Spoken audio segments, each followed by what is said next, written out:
дојдеме до нашата прва предвидена дестинација, музеј на минијатурни книги. Влезот би требало најбесплатно. Значи, ово е најголем музеј на минијатурни книги на светот.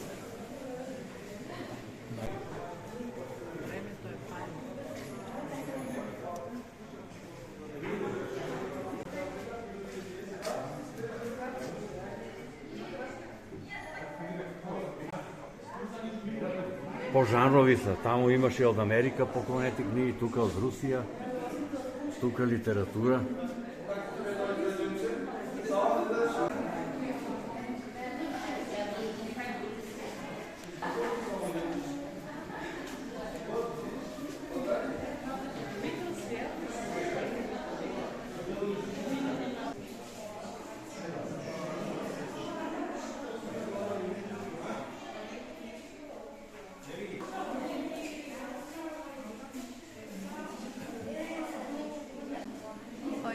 Сликовници.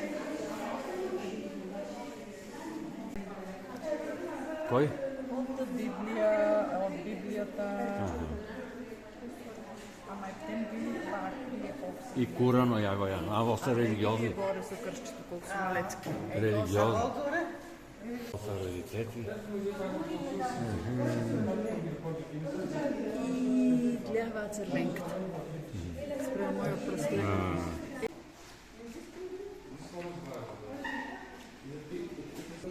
Значи, ово е најмалата Библија на светот.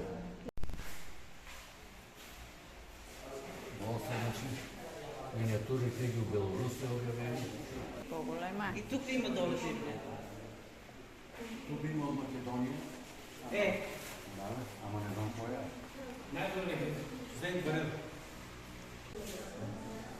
Значи, од Македонија има тука.